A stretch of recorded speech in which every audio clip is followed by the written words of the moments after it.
All right. Good morning, everybody, and welcome to the other side. This is going to be episode number 16. And today we're going to be talking about liberty, a little bit in current events, and a little bit about the concept of liberty. And this is Mr. Margison. I'm here together with the other half of the other side, Justin Spears. Justin, how you doing this morning? Doing well, Mike. How are you? I'm good. Let me just tell everybody, if anybody is listening live, we are getting a really kind of choppy connection this morning. We're not exactly sure why. So if this doesn't come through clearly, we've decided that we're just going to kind of cut it in the middle, and we'll try this again. So just want people to know in case all of a sudden, you hear some disconnect between us. But Justin, I'm going to just really quickly recap the conversation that we had last week that precipitated this episode. I'm going to let everybody know what we talked about, and then I'm going to ask you a couple of questions here. But this all has to do with an event that was in the news recently. Rand Paul was out in his yard, I guess, mowing or doing some sort of landscaping, and he got attacked. He was attacked by one of his neighbors, and the neighbor was a Democrat, a Bernie supporter. And that got us talking a little bit. And Justin, I believe you read an article, was it in GQ? Yeah. It was a tweet that I saw of the Oh, article tweet. from Okay. GQ. Yeah. And in the article, GQ basically justified this neighbor's attack on Rand Paul. Did I get that correct? Yeah. And it unfortunately not only attacked or it not only justified, but it kind of attacked Rand Paul as well. Okay, and so a neighbor comes flying across the lawn, blindsides Rand Paul, breaks six of his ribs, and GQ justified that. Now, for anybody who isn't aware, I'm sure most people listening are. Rand Paul is a right of center senator from Kentucky, and when I say right of center, he is. I don't want to call him a Republican. I want everybody to kind of. I want you to kind of picture a political spectrum. If you're looking at it as like a horizontal line, and in the middle, that would be the political center. And, so on the right around the middle, you would see Republicans like John McCain, Lindsey Graham, Mitch McConnell. And as you go further to the right, you would run into Rand Paul, I think. I think he is off to the right. And if you went even further to the right, like much further to the right, you'd run into his dad, Ron Paul. And then as you go left, you would run into Democrats. And as you go further to the left, you would run into people who are a little bit more, I don't know, socialist. Even Bernie Sanders would be, probably about the same place that Ron Paul is on the right-hand side. Do you think that's accurate? Yeah, absolutely. And to give our listeners a little bit too, within the Senate, there are these different groups or bodies within the parties, and so Rand Paul would be a member of the Freedom Caucus, and this was brought up recently in the ACA repeal battle, where there were a number of quote unquote Republican senators. He's a Republican in name only, or a rhino Republican, as some people would say, that were members of this Freedom Caucus that fought the Republican bill to repeal and replace Obamacare because they didn't think it went the right direction. So if that kind of helps give Yeah. people a real practical sense of what he stands for as well, that's kind of a quick hitter there for that. Yeah, so I wouldn't even. That's why I hesitated to call him a Republican. He is right. I mean, he is not John McCain. He's not Lindsey Graham. He is off to the right. And so I am going to put on the right hand side of this spectrum that I'm creating. I'm going to add the defining characteristic on the right. I would say is liberty. And as you go further and further to the right, liberty becomes more absolute. You think that's fair? Absolutely. I think that's a great way of summarizing that. Okay, and so I'm going to add one to the left. So the defining characteristic of the left side of this is going to be compliance. And as you go further and further to the left, compliance becomes more absolute. Fair? Yeah, absolutely. Yes. So the furthest you get to the left, I mean, we're talking about like North Korea and Cuba, where Venezuela, where if you don't comply, that means you're either executed or thrown in jail. So the left values compliance while the right values liberty. And the reason I'm bringing up this entire spectrum is because Rand Paul, me mentioning that he's further off to the right, means that in his value system, he believes that liberty should be more absolute. And I would say that's where I am too. I mean, I am way further off to the right than most of the establishment Republicans. I think it's fair to say that you are too.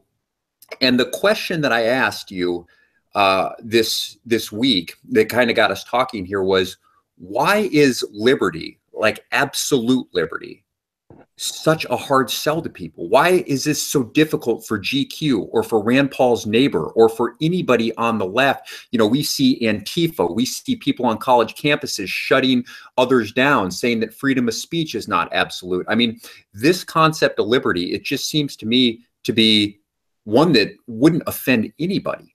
Yet you have people on the left who will not accept it. Why do you think that is? Well, that's a great question, and it's one that honestly, it's been in the media, it's been a part of our culture, more recently, but it's something that's affected us as a nation from our founding. And I think, going back to what I kind of try to do in the classroom when I'm teaching U.S. government to seniors, we start off with a unit and basically ask the question, why do we have government? What is the purpose of government? And, it's fascinating because I'll get a variety of different answers from students, and traditionally it kind of boils down to safety and security, services for the people, and things of that nature. And we talk about Locke and Rousseau and Hobbes and the social contract theory and all that. And so what I kind of think about with this is the idea of what drove the foundation of this country. Right. And we know that the people who fled and left their homeland on a journey to an unknown place, they left for a reason. They left their homelands in Europe for a reason. And I know popular history wants to demonize these people.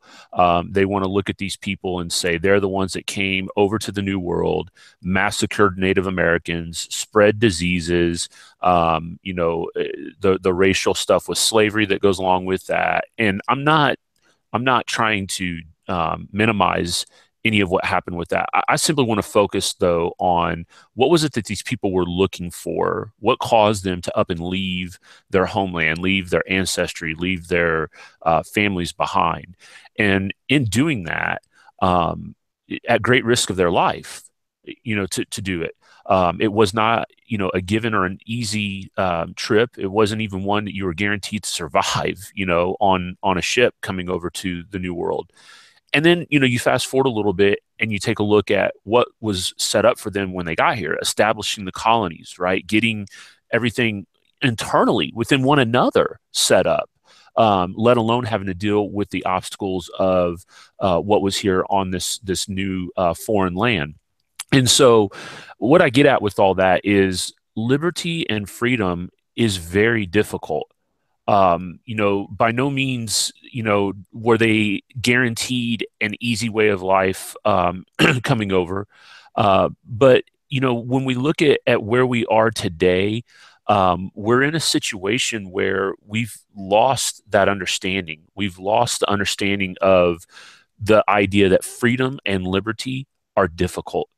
And what it's turned into as our government has been established and grown and expanded over time, what I kind of see it as, the easy/lazy approach to solving problems is to turn to the government and say, okay, we want you to solve this for us, whether it's a senator, a House of Representatives member, a congressman, or the president.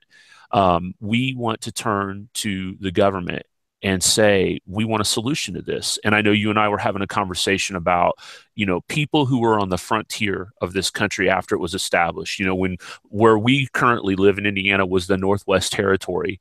And there were people who, as they expanded and moved westward, went out to this frontier. What was their mentality? What was their mindset? They wanted to be left alone. They wanted freedom. They wanted liberty to be able to do what they wanted to do. And they certainly weren't turning back toward the East Coast with their hands open, saying, provide us, feed us, give us shelter, educate us, all of the different things that we do today to our government. And every single time that we do that, we are yielding a little bit of our freedom. You know, the social contract theory that John Locke put forth was one that basically said, look, let's go back and examine man in the state of nature, which is essentially what this scenario that I'm describing would be, right? I mean, you're out in nature. There is no governing authorities to tell you to put your seatbelt on, or don't put that in your body, or you can't wear that here, or you can't say that here. You're out on your own. And so what Locke said was, look, man is mostly good. But what he really kind of needs is he needs something to just keep him in check. Now, if you take that in contrast with what Hobbes said, no, man's horrible. He's a terrible creature. The state of nature would be chaos. And so therefore we give absolute authority the right to rule, because we need a heavy fisted person to keep us in order. And so, you know, Hobbes in the social contract theory then kind of gets used as this in modern day times. Well, that's the cost of living in society. And that's what brings us back to that Rand Paul scenario. In that GQ article, one of the things that they said was, you know, and pardon my French here, this is what was said in the article. Yeah, Rand Paul's an asshole. He's the kind of guy that wants freedom and liberty and all this, and he doesn't want to play by the rules. He doesn't understand that, you know, there's HOAs and there's legal ordinances and town laws and things of this nature, that even though he's this, you know, libertarian hotshot, you still have to play by the rules of society. Well, the question that we're asking as libertarians and as people that love freedom and liberty is, when did we agree to these things? You know, when did we give our consent? Now, you might say when you entered into purchasing the home in the neighborhood, or when you enter into society, but, you know, do you have a choice in that? And that's the problem. I think that we want to have a conversation as to looking at redefining what those rules are and make them more liberty friendly and not so authoritarian. Because when you turn to government to look for solutions, you are looking at an authoritarian figure that's going to take away freedom and liberty in place of the facade of safety and security. And when you look all across the country today, if you're being fair and honest with yourself, I don't know how you could say that that has been established. There is poverty, there's crime, and there's laws. And certainly none of that has prevented any of that from happening. Are you there, or did I lose you? Yeah, I'm here. Okay, I think that's a really good exposition of liberty right there. I think it was fascinating, kind of the way that you mentioned the history, because the way that you put it, you essentially are saying that at one point people were willing to risk death just for the chance at liberty, and today, if I espouse liberty, someone has the right to come and break my ribs, right? Yeah, absolutely. And, you know, how far have we come? But that's unbelievable.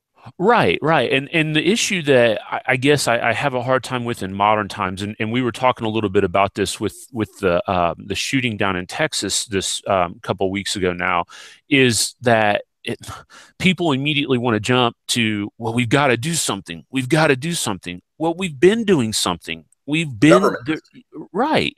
And so my whole point is, if you're looking to government for the solution, you're looking in the wrong place. We've got to start from the roots of what the problem is. The problem is the heart of man. There's evil in man's heart. If you put a machete in his hand, if you put rocks in his hand, give his fists alone, he can do damage. Now, people then want to say, well, clearly having the types of weapons that these people have is more of a deadly impact. And, you know, we could talk about that, but there again, you're avoiding the root problem. You're wanting to get up in the branches of the tree as opposed to down to the roots. And my synopsis of all this is, if we get to the root, which is the heart of man being evil, then ask the question, what can we do to do that, to solve that problem? Well, as I've always said, you cannot legislate morality. It does not matter what different gun laws you put into effect or anything like that. Even if you were to go so far, and I tried to get one person this week to admit to me, what is the end game with this? What are you trying to get about with this? Are you proposing that we give government the authority to come and round up weapons out of individuals' homes? Even if you were to do that, you're not going to eradicate the evil, and you're putting yourself in a horrible position when your government is now in a position where they can crack down and lay its fist on its people and squash any last little flicker of flames of liberty or freedom.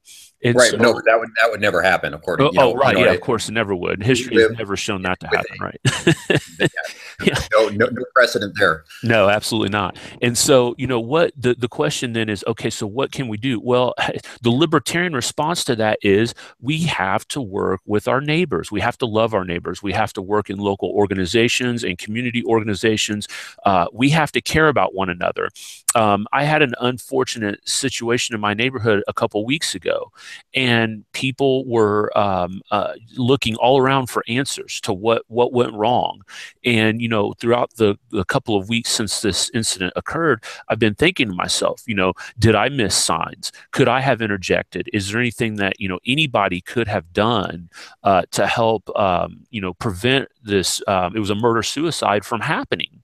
Mental health and just being a part of organizations, whether they're churches or community organizations. We have one in my county for domestic abuse, being advocates for them, just caring more about one another. Now, I know a lot of people like to say, well, that's not feasible, that's not possible. And now there's no way that you're going to completely eradicate this. But that solution and that pathway, I believe, provides us with more freedom, liberty, and a chance to actually, get to work with each other rather than, as I mentioned earlier, turning to the government and saying, "You fix this." Yeah, exactly. That's a fantastic point, because I think what you just mentioned is exactly what you were saying before. This is a much more difficult process, the one that you're proposing, right? I mean, this requires some sweat and some effort, correct? Oh, absolutely. Yeah. Equity, time. Yeah. People people aren't willing to put that sweat and effort in. I mean, literally, I think I don't want to misquote you, but towards the beginning of this episode, you said it's not easy. Freedom's not easy, or liberty is not easy, something along those lines. And it is a lot easier for people to just turn to the government and say, now you do something. And if you don't, then, whatever, we're going to tackle you in your front lawn or anything, call you a fascist, a Nazi, all of these things that we see today. Yeah, and the dangerous thing about all this is we, kind of start to wrap this up, that I want to challenge people to think about here with this is, in the moment, right? We want that instant gratification. We want that quick, easy fix. Here's a tragedy. Here's an incident. Government, do something about it, right? This is why we have you guys around. This is the price we pay for taxes and all this stuff. And so there's a couple of things that happen, as we've kind of alluded to and danced around, is that, one, it absolves you from any part in the matter, right? That's that lazy part of it. It basically, I get to wash my hands of this and let somebody else deal with it. And then kind of to come along with that is then when the solution is put into place, that then gives you the right de facto to critique it and say, oh, well, it just wasn't done right, or it wasn't instituted right. And if we just get the right people in office, then we'll get the right solution. And so that's why I think that's been a symptom of why we see so much complaining about the government is, well, we just don't have the right people in office from both sides of the aisle. But the most dangerous thing out of this is every time we do that, every time we turn to the government and we say, please fix this, we are just unknowingly giving away the last little bits of freedom and liberty that we have. And it's like we don't even realize that we're taking the poison at the time that we're doing it until it's too late. And then we turn and we wonder why. And you can look at the history of this country. There's been Supreme Court decisions. I know I would encourage the listeners, go look at things like the slaughterhouse cases, which basically took the 14th Amendment and applied it to the states. And what I mean by that, if you're not familiar with any of that at all, is the 14th Amendment was an amendment that was passed shortly after the Civil War. And basically what it did was it was one of those amendments that kind of helped during Reconstruction. And what it did was when the Bill of Rights, the first 10 amendments, right, the ones that you commonly know as free speech, freedom of liberty, the Second Amendment, all your civil liberties in the Fourth, Fifth, Sixth Amendments and stuff. Those amendments, when they were ratified, almost immediately after the Constitution was ratified, were put in at the request of anti-federalists. Anti-federalists were small government states' rights people.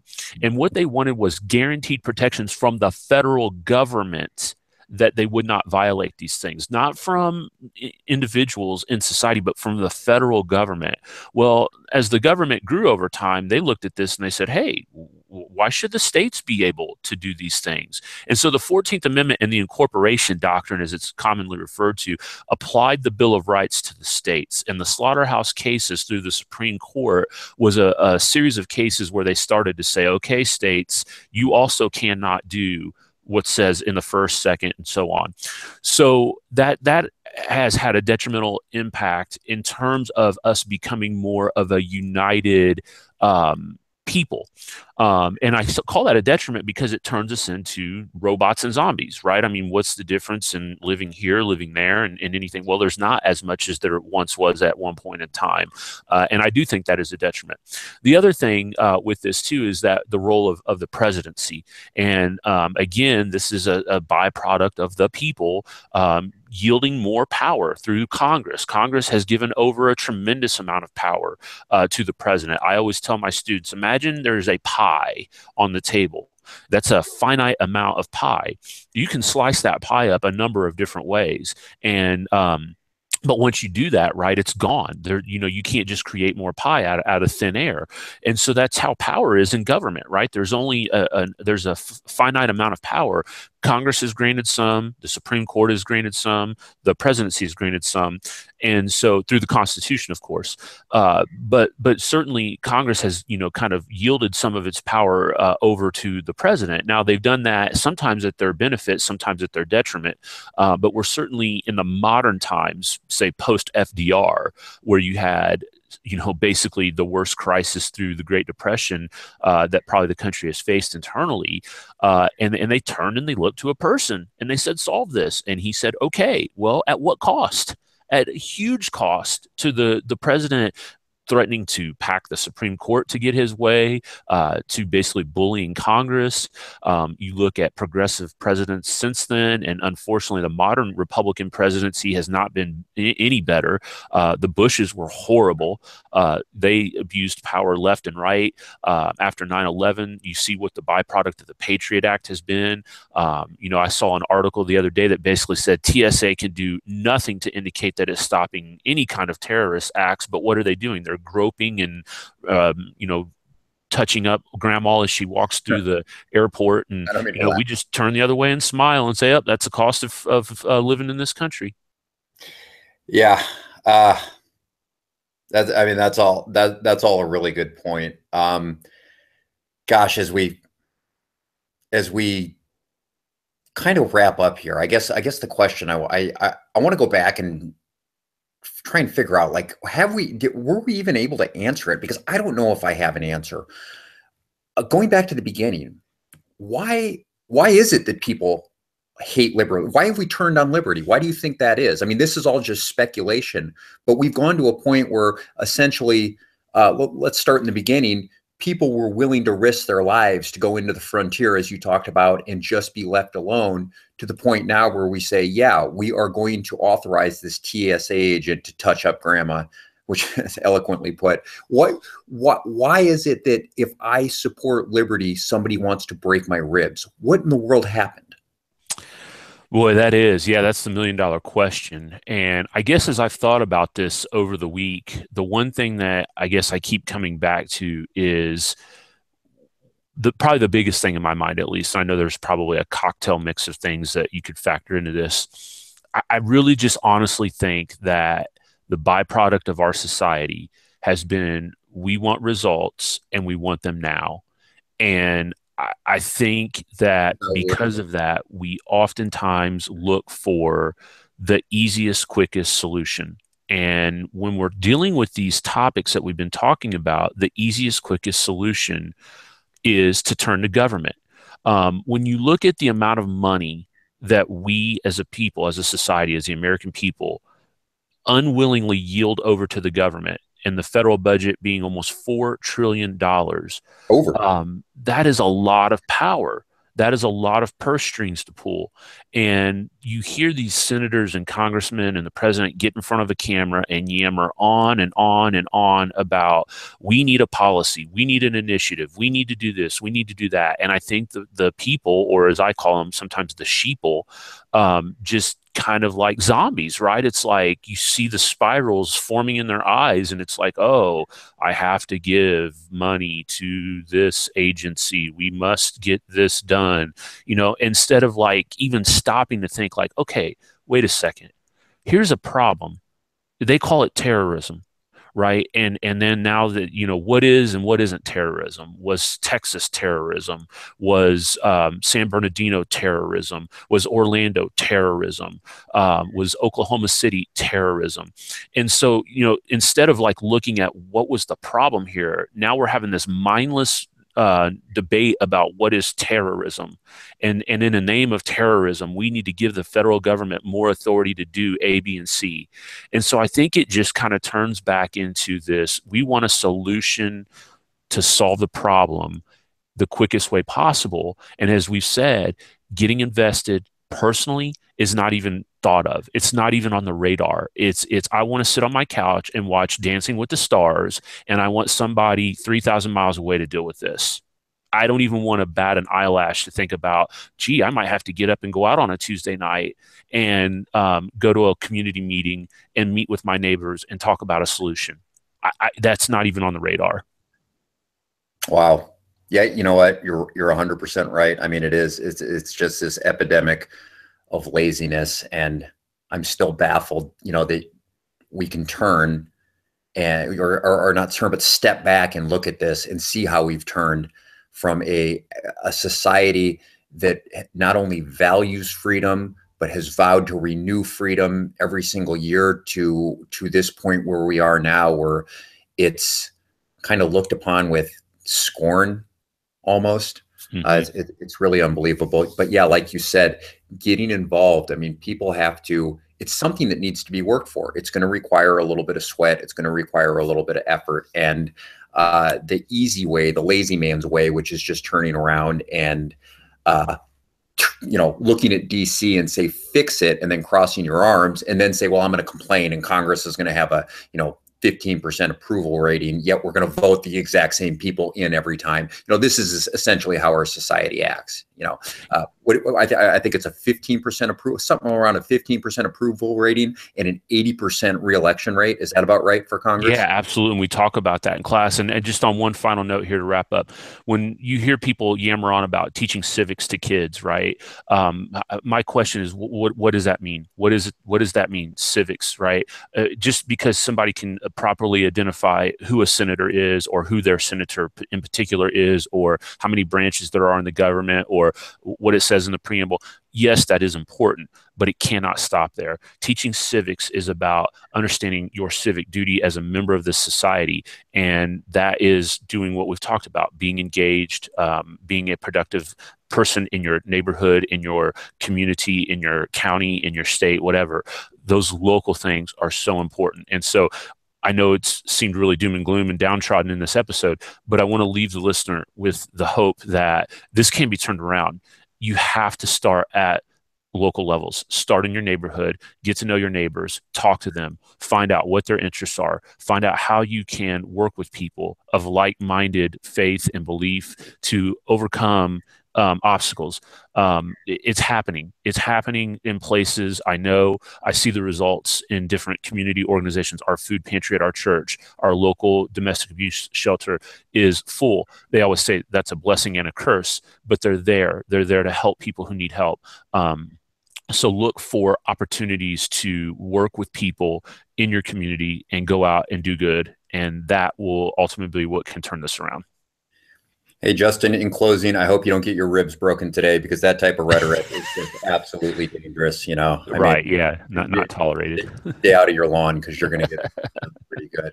Hey, everybody, thanks for listening here on a Saturday morning. Justin, I think you did a fantastic job, and a great exposition of liberty, the history of liberty. And I really like the way that you do this. You actually add solutions at the end of it. It's not just, these are the problems, but it's solutions. I hear my kids coming upstairs, so I'm going to have to go ahead and sign out. All right. Thanks, Mike. Have a good All day. right. Bye. See ya.